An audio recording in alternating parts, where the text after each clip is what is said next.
Hey, let's look at Ripclaw issue 1. I just recently was able to get my hands on this issue. Not too long ago, I looked at Ripclaw issue 5. These are just random issues that I was able to get my hands on. I never did collect this, but I've been able to kind of get my hands on a couple of things now that I've got a YouTube channel. I'm looking out for things to make content on the channel here, even if it's stuff that I would probably never have or did not actually buy when I was actively collecting when I'm younger. I've talked about how I liked Cyberforce. It's one of those, like, I think like most of the Image titles, they all had like an interesting premise. Started out kind of with like an interesting idea, but not many of them really ever kind of become something that I thought was really memorable. Sometimes that did happen once the original artist and creator, like Silvestri, once he left Cyberforce and handed it over to other people, it kind of got interesting. Same thing with Wildcats, things like that. I was never going to be interested in a Ripclaw series. This character was barely interesting in the regular book. And what are we going to talk about with Ripclaw? It's just, I mean, any really, really good writer, I guess, could come along and look at him as like almost a blank slate and do something interesting with him. That issue 5 that I looked at, the artwork was good. The story was pretty terrible. And this Ripclaw number 1, that hasn't changed my mind.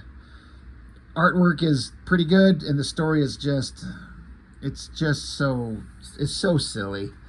As far as this cover, I've seen this image a bunch of times throughout the years. I've never liked it. I don't like anything about it. Well, all right. I mean, that's being a little harsh. I mean, the coloring's good, and it, in terms of like 90s era Image comic over the top silliness, this is that completely through and through. The big screamy face, the overly muscled guy with ponytails and the claw hands. I don't like this representation of Ripclaw.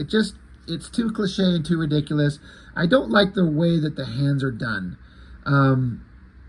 Ripclaw's never really usually having his hands and his blades on his hands go this big. This is like a Warblade thing from Wildcats. Ripclaw's hands are, if I remember, there was some issue that kind of explained what happened to him. He had his hands had like nails, his regular human hands, but then they got removed and replaced with cybernetic implants. So they're hands that could just look like regular, fingers, but then they could like sharpen to a point and become claws. But this long sword thing from each finger, I do not like. I don't like it on Ripclaw. I don't like this cover. It does not work for me at all. And so that would have turned me off all the time.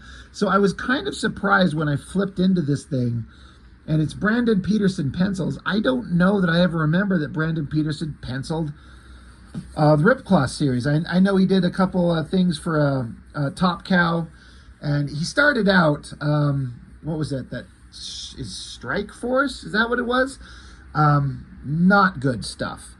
I was doing some of those issues of X-Men recently from, I don't know, a year or two before this, that he was drawing some X-Men, and it was not that great. But for real, Brandon Peterson got really good really fast, and this book is showcasing his art transitioning from that boring kind of standard style that was kind of just looking reminiscent of standard Image comic artist to where he started developing his own style and getting a really solid kind of sense of structure and form. I was actually pleasantly surprised. I was really digging it. It's not the best he's done, but it's pretty dang good, and it's a lot better than I expected. So Brandon Peterson pencils. Eric Silvestri. Can anybody tell me who that is? I mean, I just always assumed that that's a brother to Mark Silvestri, but I've never heard of that person anywhere else ever outside of listed in like story credit assistants in the Top Cow books. Does Mark have a brother named Eric, or is this some kind of like alternate pen name to just be not Mark Silvestri? I don't know. I don't get it. I'm curious. Can anybody like validate that for me? Inks are Alve and Bat, that's a hell of a team. And then Victor Lamas, ink assists. Anyway, the story, the problem I have with this is kind of the same thing that I had with the issue 5 of Ripclaw, is that you've got the character Ripclaw. His name's Robert Bearclaw. That's his given human name. And he's Native American. I can't remember what tribe he's supposed to be part of. The problem is, and I don't know anything for a fact, obviously, they get into a lot of like Native American mythology and imagery, and it just comes across as shit that people make up based on stuff that they've read or seen in movies or TV, or maybe they did a little bit of research and found some names of Native American tribes that live in a certain area where the story takes place, and then just start throwing in cliche phrases that it just kind of feels hollow and fake. It doesn't ring true. Now, how the hell would I know? I don't know anything about Native American mythology and their culture, things like that. And there's so many different tribes with different belief systems. How would I know anything? You know, there's no way that I know anything about this type of stuff. But I just kind of get the feeling that the writers don't know anything either, is the thing. And I don't think it's a good idea to write stuff about kind of the cultural history of an ethnic group that you don't know about really. You know, I would never write a story about Native American history or mythology or culture because I don't know anything about it that I didn't learn on a movie or a TV show or something like that. And it would be insulting and stupid for me to think that I could do otherwise. Same thing like, you know, Asian cultures, Chinese, Japanese, whatever, African American, like I don't know anything about ancient histories and stuff like that. Now, yes, a person can go out and learn that stuff. You can study, you can read up on it, you can understand it. Sure. I just kind of feel like oftentimes people want to like just kind of throw in some basic stuff and talk about like with the Native American stuff. Oh, the spirits are speaking to you. The stars and the sun and the deers and shit. They're all talking to you and we're all spirits and we're all awesome. It just reads so hollow and ridiculous.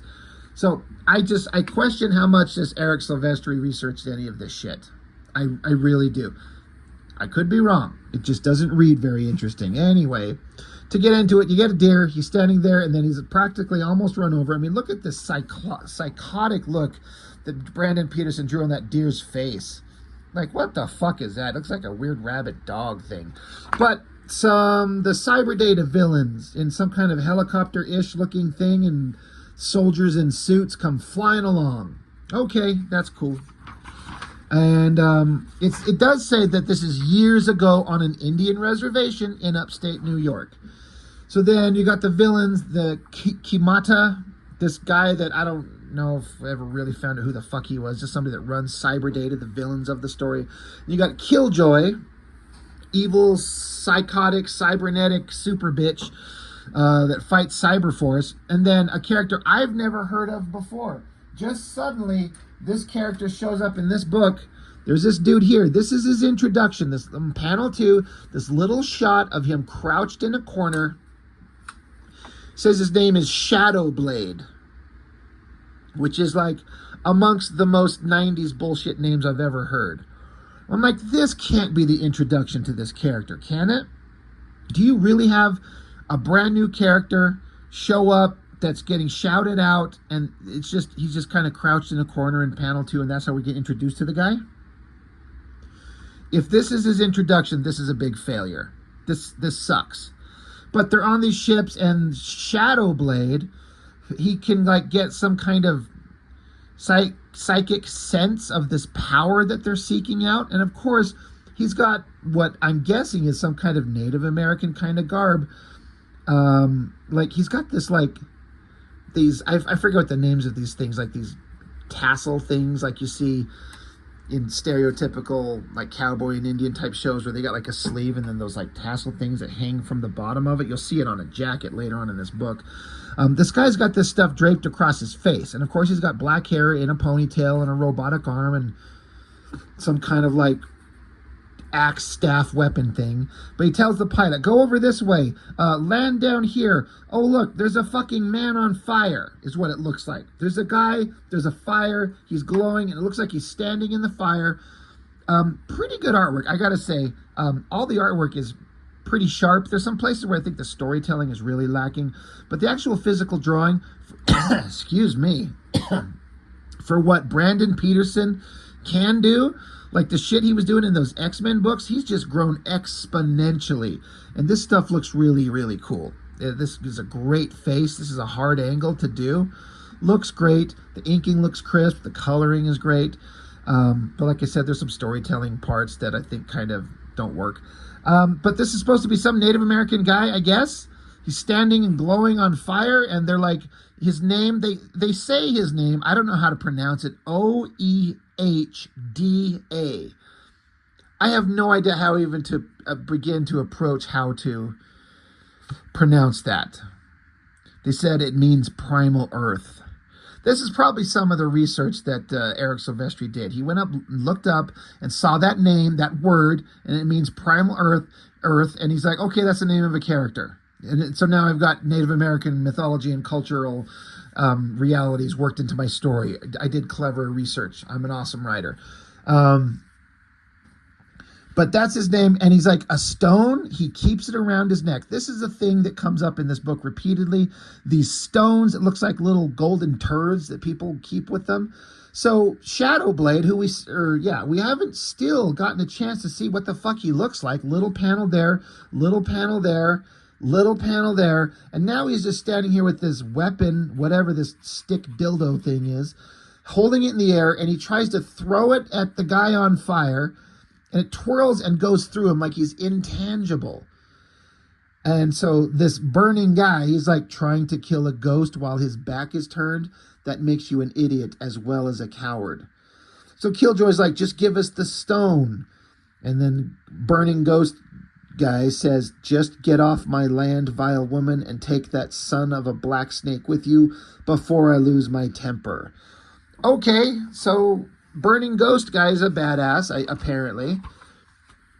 So Killjoy yells at him, and she's like, all right, I'm going to lose my temper, and so tells all her cybernetic soldiers, she says, selected marksmen only. I don't know what the fuck that means.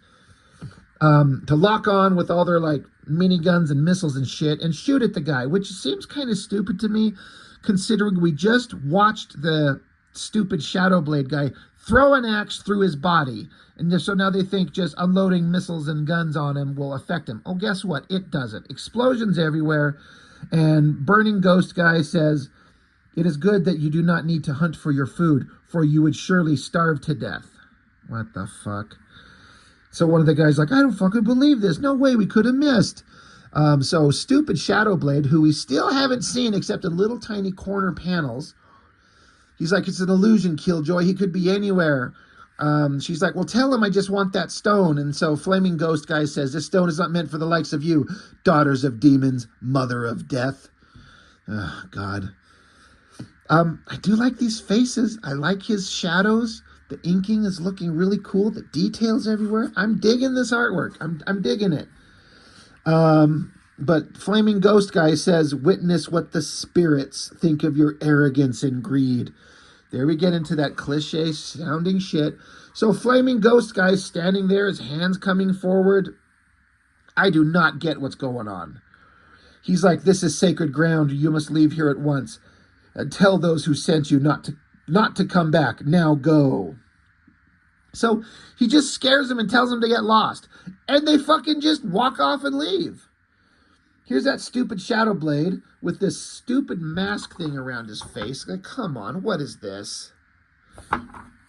Killjoy's like, Killjoy to all units, fall back and prepare for emergency evac. Now they're back on the helicopter thing, and she's like, you were right about the stone, Shadowblade. I've never seen power like that. And he says, yeah, but it's not worth dying for. And now she says, maybe not, but it's definitely worth killing for. Okay, I'm digging the artwork. I'm hating this story. This is stupid. That whole situation was just dumb. They show up, they try to kill him, he yells at them, they jump in their helicopter and fly off. Now we go back to years later, and there's this thing that kept happening where things kept jumping around. I don't understand who these people are. There was some guy digging underground, finds some kind of big stone tablet. He says this proves beyond a shadow of a doubt that these are sacred burial grounds. And then I guess while he's down in the ground looking at it, and he's got his buddy up here trying to help him heave the thing out, and then the guy says, I dropped the light. I can't see a thing. Oh, Jack, oh my God, Jack, it's true. It's all true. I don't know what he's talking about. I dropped the light. I can't see a thing. He's got a fucking lantern on top of his head. He's in perfect light. He can see everything. So this is storytelling stupid. And then this guy's like, Professor Pike, what's wrong? And then under the ground, now it's dark. There's glowing eyes. And he's like, answer me. And there's a EARG. I'm like, oh, okay. All right. Well, that happened. Whoever these people are. Now you get a shot where Brandon Peterson took the opportunity to draw a hot babe that's naked in the water, which I will always be a fan of. I could have chose a better pose on this girl so we could see more of that hot body. Come on, dude. What's the point of doing basically a splash page and just having her all bent over and covered up? But she's got one of the little stone pieces of turds. Looks like a peanut or something like that. That was on the original front page. Or, I mean, not the front page, but the character, the ghost guy. He's got a magic rock around his neck that looks like a peanut turd, and so does she. Now, again, the text. Her mother was Navajo, born to the Deer Stream people for the Flat Rock clan. She told her many stories, some about the moon. One night, after one of her favorites, the one where the moon gets eaten by a bear, she gave her the stone. It just fell from the sky, she said. Must be a piece of the moon. And then she sang and gave her the name Moon Song. I miss you, Mom, and the stories. So many stories. Some of them are true. Jesus got on board. It just sounds so like cliche nonsense. Like, again, and if I'm wrong, and this is some cultural reality that's true, please shout me out and tell me. But it just seems so stupid. Of course, she's a Native American girl, and there's stories about the moon and bears and shit, and her name is Moon Song, and then she's got a rock peanut thing. And then it goes from her flipping over, and now you got Ripclaw, I guess. Where did he just come from? Why did it go from her to him? Says it is a place only he it is a place he once knew, the forest of his youth, gone but for the charred remains of that which gave him life. What? Here in the dreamlands, Ripclaw sees the future, a future that will wipe away the past. So you get his eyes, and I guess the moon here, and I guess kind of a cool drawing of Ripclaw flexing, and like it says, charred grounds, and then there's like a dog, a wolf, a coyote, who knows, and so he's talking with the dog. Why have you brought me here? To show you what will happen if you fail. What can I do to prevent this? It says some Native American name, Shadagia, will come. Come, I will take you to him. Ripclaw says, I've never felt such emptiness. Their spirits have been broken, crushed into the powder that makes them white. What? The desecration continues even among our own kind. And Ripclaw says, but that is changing. And the dog says, perhaps. There is a cave at the edge of the forest. You will find him there. I will await your return. And Ripclaw says, thank you, my brother. So Ripclaw is literally walking around with the dog, who is his spirit brother guide thing. And then he goes into a cave, I guess. And then there's another voice talking to him. A beast has escaped from the Shadowlands. It has taken the breath of life and is seeking one who wears the sacred stone. I'm probably the peanut turd. It must be found and returned while the moon is full, or the gate will never close.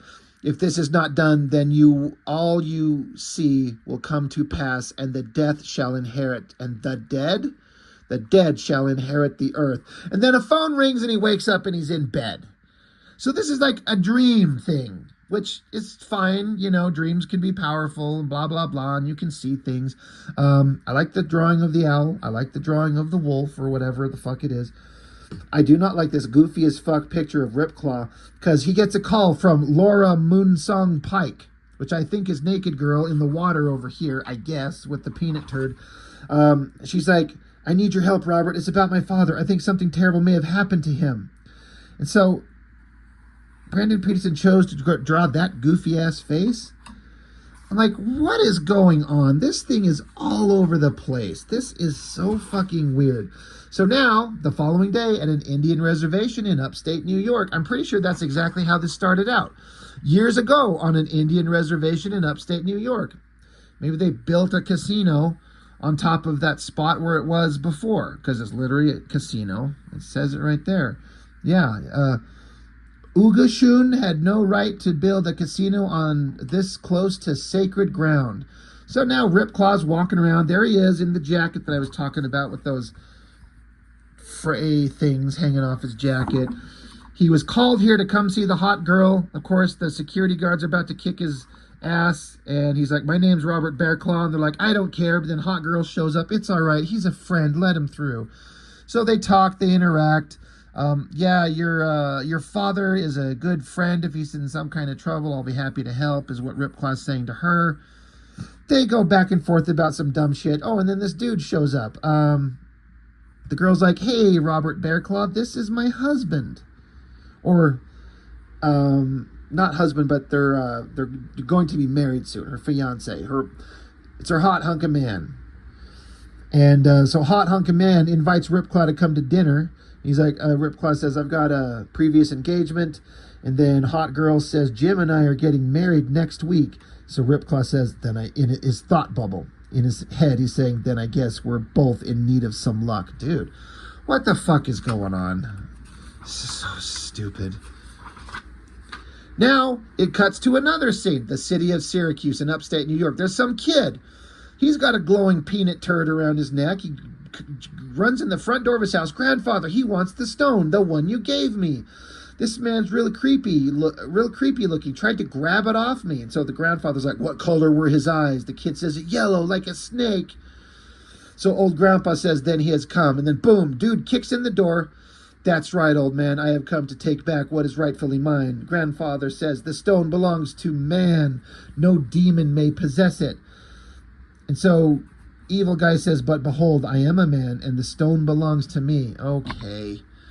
So Grandpa says, be brave, my boy. May the spirit of the stone protect you. Now say the words. And so Demon Guy, I don't know, force levitates Grandpa and sends him flying into the pile of garbage in the back part of the house, I guess. Is what it looks like. And so the kid, this kid here, says, I shall split you open and skin you like the snake you are. And Demon Guy says, if that is your wish, so be it.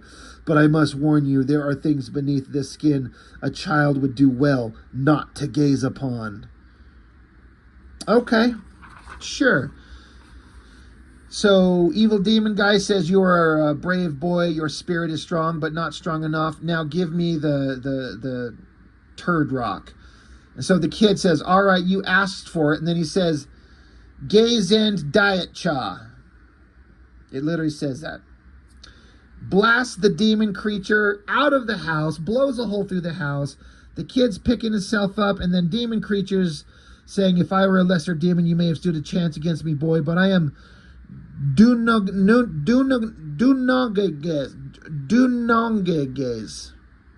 I can't read these words. You tell me what that is. Again, I'm sure somebody did some basic research and found some Native American names and words and throw them in the story. Lord among demons, ruler of the Shadowlands, and soon to be master of this, the world of mortal men. But first, the stone. I must have the turd stone. So the kid's looking scared. So the kid can conjure magic and blow a demon out the wall, but then he can stand there and look like a scared dumb shit. Who is this kid? Who is the demon? Who is the grandfather? Who is the hot girl that was naked? Who is her boyfriend? Why is Ripclaw hanging out with him? Why is he acid tripping with dreams about birds and wolves and shit? All right, next story point. A night in a room at the Foxhead Lodge adjacent to the casino.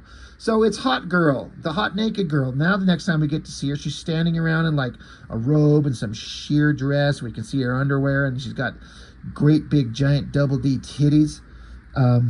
He actually did some interesting kind of texturing on this bra. I mean, it's kind of a hot drawing. She's kind of sexy. She's saying to herself, it's such a beautiful night. I'll never be able to sleep. I know. I'll go out to that place by the lake where Robert and I first met. It was great seeing him again. I've forgotten how much I still care. I thought all those feelings would fade over time. They don't. I love Jim. He's good to me. We're having a wonderful time, but he's not Robert. So this girl who's engaged to be married to this other guy, she's over here wearing lingerie, fantasizing about Ripclaw. Babe, you should not be getting married. Jesus Christ. So I guess her own little turd rock thing is glowing on the counter here, and while she's standing over by the window, some hand reaches over as if to take it. And so she's still thinking to herself, speak to me, Mom. Tell me what to do. Should I just forget about Robert and Mary? And then she notices the hand gonna come take the turd rock. So she's like, I wouldn't if I were you. Now, look, it's Killjoy and Shadowblade from the beginning of the story. Even though it's years later, because it literally says this was years ago, now it's years later. These two fucking dumbasses are running around like a couple of idiots. And Shadowblade's like, reminds me of something we saw years ago. And Killjoy says, something I really wanted but couldn't have. So the girl says, I hate when that happens. It makes me so angry. Yes, I understand what you mean. I get that way myself sometimes. It's something that comes over you, something you can't control. Isn't that true? So hot girl turns into like some monster creature thing. She gets all muscular and claws and hairy and shit. I mean, she'd still get it, don't get me wrong. And so now the turd rock is just sitting there glowing. The bad guys are saying, we're not leaving without it. And so now hairy, muscular, hot girl says, you're not leaving. So Killjoy says, do it. And Shadowblade says, I can't. And Killjoy says, do it or die. This is the dumbest fucking dialogue I've ever read. This is horrible. Do what? Do it. I can't. Do it or die. So then Shadowblade swipes it. I guess this is the girl monster. That does not look like the chick. It looks like some vampire dude thing. I mean, she was hot girl, and then she's changing form. You think he could at least draw her to look still sort of feminine. Maybe she turned into a dude. I mean, that happens all the time these days. So Killjoy, they knock her down, and Killjoy says, a metamorph. Shadowblade says, I didn't know about this.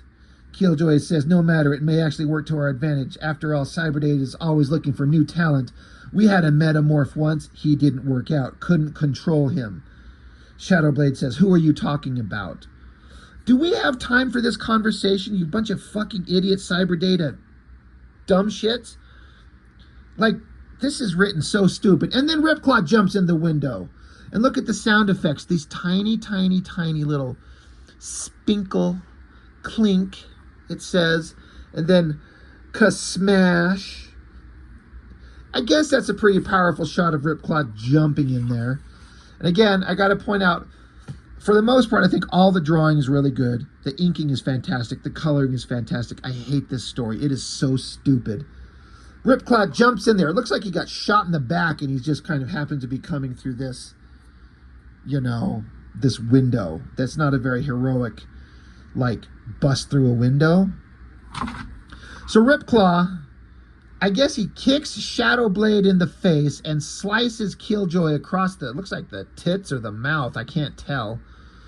That'd be awesome if he like sheared off her robo boobs and she's standing there without him. He says, I felt an evil presence here the moment I arrived. So I guess he could feel a tremor in the force or something like that. He says, at least now I know where it comes from. Ripclaw continues saying, you will die for whatever it is you want here, Killjoy. I will see to it. So he's like, I don't know why you're here, but I'm going to kill you. Personally. So then Killjoy says, don't trust yourself. Ripclaw. Don't trouble yourself, Ripclaw. We're just leaving. Sorry about your friend. If there's anything I can do," and then Ripclaw just yells at her to get out. I'm like, what the fuck is going on? He jumps in here, kicks him, shreds him apart, tells him he's going to murder the shit out of him. And so then they just like, "Okay, we're going to go. If you need any help, let us know." And he just tells him to get out. And they go. Who wrote this? Oh yeah, Eric Silvestri. This fucking sucks. So I guess girl is now turned back to hot, sexy, fuckable form. She says, "They were after the moonstone." No, he says, "They were after the moonstone, weren't they?" And she says, "Yes, but why? It means nothing to them unless there is something about it my mother never mentioned." So now she's holding the glowing turd nut. So now, early the next morning, they just jump on a motorcycle and drive off to somewhere. And so she's talking like he'd been hired by the Council of Elders to find out if their proposed gambling resort would encroach on ancient burial grounds. This is such cliche Native American conversation, because all Native American tribes want to have like gambling establishments, right? And there's always ancient burial grounds, right? And there's always like a conflict between the two. Ripclaw's standing here looking kind of cool, I guess. The motorcycle's kind of cool, I guess. So nothing turned up. We went ahead and built the casino. Then he discovered the cave paintings. My father came out here to dig, came out here on his own to dig for artifacts. He found a hidden passageway. It led to this chamber. The walls are covered with drawings depicting some kind of disaster. We were both very excited, but he told me not to say anything until he had a chance to do more research. Okay, so I'm guessing her father is wherever the fuck that was. This guy, I guess, where the lamp went out, but he had plenty of light. And then I'm guessing he turned into monster thing that came after the kid and grandfather. So now hot girl, that's her dad, and this is stupid. So they climb down into this area. Ripclaw says, "Indeed, this was a burial site and much, much more. We cannot stay here." She's like, "Why? What's wrong?" He says, "An evil presence, angry." So he can, feels a tremor in the force again. So then Ripclaw says, "Searching, getting stronger. Go, Laura, quickly, before it's too late." So I guess Ripclaw can just focus, and then his eyes can turn red, and his like cyber force war paint shit just manifests on his eyes and across his mouth, because that's what happens. And then some giant Cthulhu xenomorph monster thing shows up behind them, and it says, "To be continued." God damn, is this comic stupid. It's like it's trying to be so deep and grown up and adult, and it's dumb. It's dumb, it's dumb, it's dumb. The artwork by Brandon Peterson is pretty damn solid. For the most part, all over the place. He had just leveled up. I think this is pre-Arcanum, that series that he did on his own. I'm pretty sure. When was this put together? This is April of 95. I think it is. But Brandon Peterson doing pretty damn good, and inks are looking pretty damn good. But story-wise, I can't get over how stupid it is. It's so dumb. And then I've seen this cover a bunch of times. I like the monster face in the background. I don't particularly care for that shot of Ripclaw again. But that's another image I saw forever, everywhere, and never seen it. So Ripclaw #1 sucks. This thing is just so dumb. Again, this is just my opinion. Don't take it personally. Some of you out there, I know there's some of you that are personally offended by this, and you're already in the keyboard, leaving me a note about how dumb I am, and I don't get it. Because you're right, I don't get it. I don't get the appeal. But if you love it, great. Love it. Please do. This is just my opinion. I think it sucks, story-wise. Anyway, that's all I got. That's enough bitching for one night. That's all I've got for now. Thanks for joining me. I'll see you next time.